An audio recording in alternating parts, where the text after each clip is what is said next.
Hello, everyone. Welcome to Pennant Publications interview with author Emmanuel Kulu Jr. This is Debi Stanton, president of Pennant Publications. Emmanuel is the author of two books with Pennant Publications. The first book was I, Black Pharaoh, Rise to Power, and his latest release is I, Black Pharaoh, Golden Age of Triumph. Thank you, and welcome, Emmanuel. I'm so blessed to be here. Thank you so much, Debbie. And we're blessed to have you. Emmanuel has been a blessing to our company also, and we are pleased to interview him today. Tell us a little bit about how you found Pennant Publications. For a long time, I want to say almost a year and a half, me and my wife was talking about this just the other day, how we were sending so many inquiries out. And a lot of publishers liked the story, but nobody wanted to touch ancient Egypt in an African context. I think, they were afraid of the criticism that might come with it. And I just kept reaching out to so many different publishers and came across you, your publication. And you loved the story. You loved it and you believed in it. And here we are. Here we are. It's still so heartwarming to my heart that Pennant, out of all the thousands of publishers that I sent it out to, thousands, guys, Pennant believed in the I, Black Pharaoh project. So thank you guys so much. Absolutely, we still do. And I know you have gotten some criticism and some hate emails and mail from this project, which is, how have you dealt with that? Yeah, at first it was very tough to the point where I was like, I wanted to give up. But, my father, him being from Cameroon, he always raised me with the understanding that if you're going to make a change in the world, it's going to be somewhat of a fight. Mm-hmm. So I kind of knew that going in. The real question came down to, was it the fight I was willing to fight? Mm-hmm. And I felt, for truth's sake, we all believe in the Lord Jesus Christ. Even he in his time was not a popular man. And he spoke some things that some of the Jewish leaders didn't agree with at the time. But it was the truth. Amen. And obviously it cost him his life, but we have life because of that. So I know it was worth it for me to correct world history and what we've seen about ancient Egypt. Egypt is an African civilization. It always has been, but it has been separated due to Eurocentrism, due to the interests of certain scholars who didn't want to see Africa as anything great or anything significant to history. And I feel in this United States society where we have a measure of freedom, we have to restore history in a full context, mm-hmm. and not looking at history in just one context. So the world has become so multicultural, especially the United States. We can no longer just go by one way of seeing things. Absolutely. Now it's time to open our minds to Indian history, to African history, to Asian history, to Japanese history, because this is what the United States represents. It's a melting pot of all people. Mm-hmm. And as the greatest country in the world, I think it would be a disservice not to include African history. I agree, absolutely. And Pennant Publications, I think you would agree, is a pretty diverse company. We publish nationally, internationally. We've published in all kinds of different countries. And I think that's important because everyone has a story. And that's kind of our motto, is everyone has a story, what's yours? And we were very blessed to find your book. And what do you want to tell us about the process of getting published? What did you think about once you started with Pennant and we went through the process? Honestly, I love the experience with Pennant. The editors are great. They were a great help with me, working with me, patient with me, re-edits, rewrites, all of that process this is a first time process for me.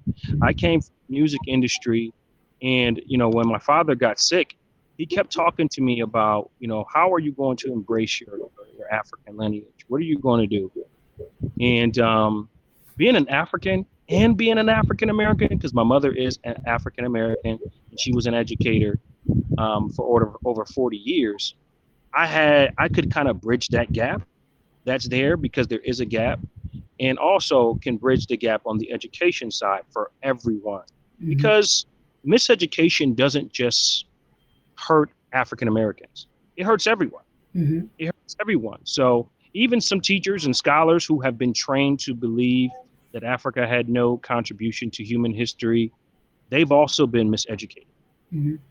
So it's no one's fault. I just think that we have to keep an open mind as the world keeps changing and turning, and show the beauty of the history. Now, Black Panther really showed me the interest in Africa.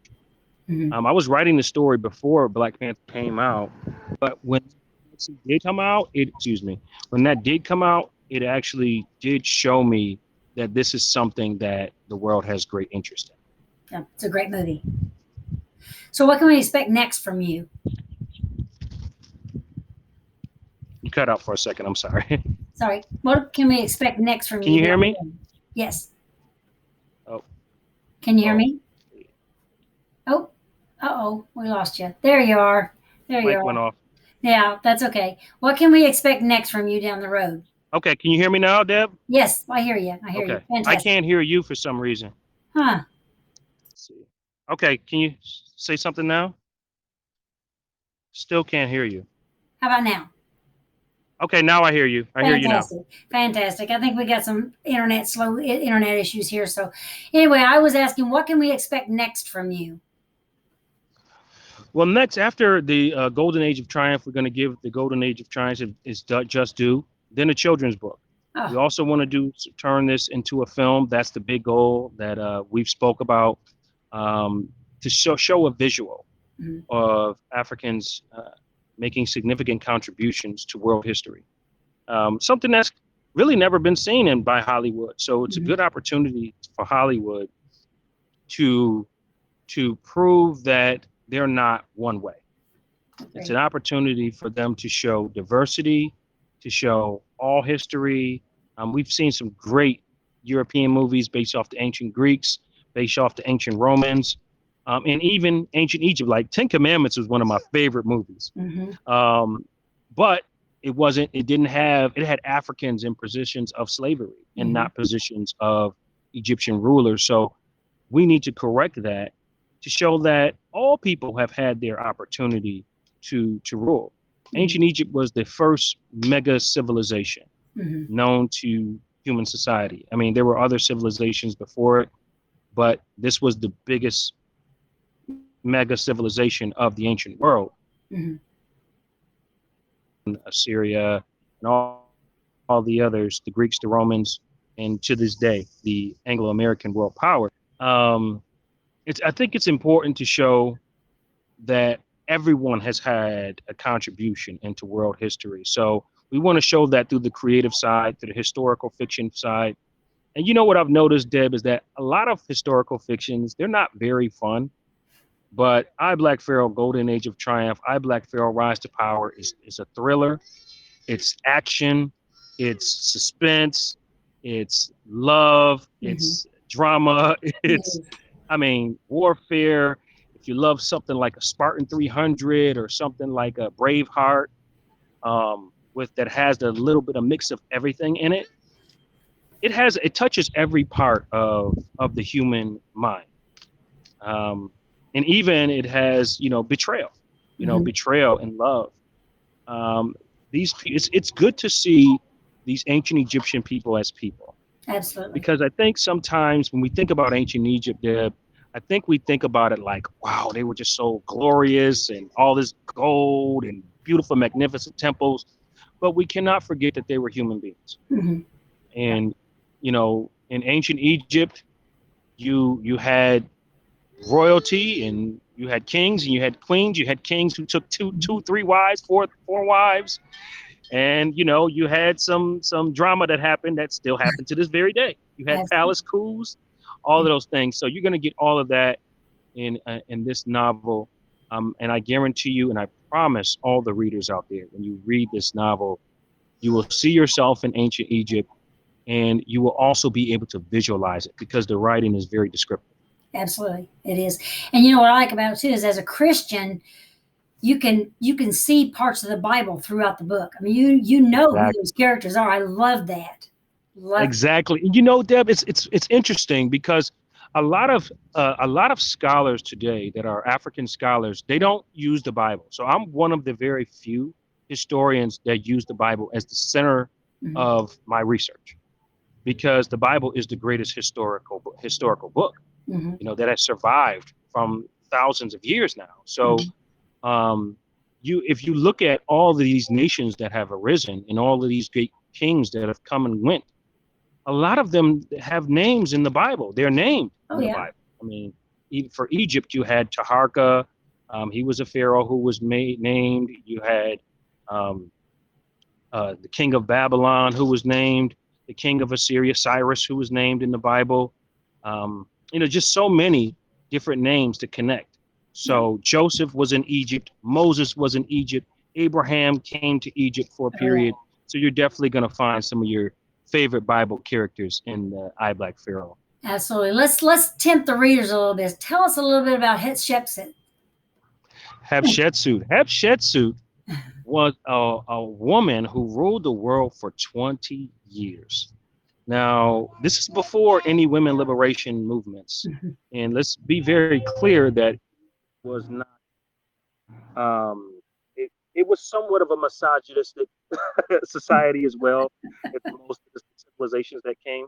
But women were still considered in ancient Egypt to be the root of the king. Mhm. So through the woman's womb would come a pharaoh. So there was great reverence for women in Egypt, but there were very few women rulers. Mhm. You have Cleopatra, you have Queen Ta, you have, but Hatshepsut happened to be the longest reigning woman ruler. I mean, 20 to 25 years Yeah. she ruled Yeah. as the pharaoh. She wasn't a backseat to anyone. Yeah. So that was very special. And I was looking for something to show that uniqueness. Mhm. Um, you have the story about the coming of this great warrior Pharaoh, which is Tutmosis the Third, but then you also have of this woman ruler, who was, you know, absolute ruler, and Mhm. she was a just ruler. This happened to be the 18th dynasty, which was the most peaceful dynasty that ancient Egypt had ever seen. Hatshepsut had established trade from as far up as the Black Sea and as far down as modern day Ethiopia, which Yeah. was in that time called the land of Punt. So great history there. And I love it. I love I do to too. see it because when she came into power, she beautified Egypt. Mhm. She beautified, even her mortuary temple called the Dejeru, or the Holy of Holies, is one of the most beautiful sights to see in ancient Egypt. So, yes, Hatshepsut contributed great to world history. Absolutely. And she was very interesting in the book. So, is there any last Mhm. thing you want to share with us before we close today? I know you're out there with your family, so I don't want to keep you too long. Yeah, yeah. I just want to share for all the authors out there, you're going to meet haters. You're going to meet people who oppose you. You're going to see people who make certain statements. Believe in your truth. Believe in what you're sent here to do. We all have something that God has established us to do while we're here on earth. Fulfill that, Mhm. because if you don't, you won't feel whole, despite the challenges that it may take. For authors out there, you can't do it alone, and also you can't do it without putting your money where your mouth is. So it's going to cost a little bit. You're going to have to do some book signings. You're going to have to do some traveling. You're going to have to pay to get on certain websites, whatever it may be, to get your voice, to get your book out there. No one is waiting to read your book. You have to put your book in front of people. So to all the authors, independent publications, all our team out there, I love you guys, and keep pressing on, keep being strong. We have a great publisher who has our back through and through. And salute to all of you guys, man. Peace and love. All right. Thank you. Just a second. Hold on, and we'll talk here as soon as I'm done recording this. Hold on just a second. Thank you for your interview. We have a great day.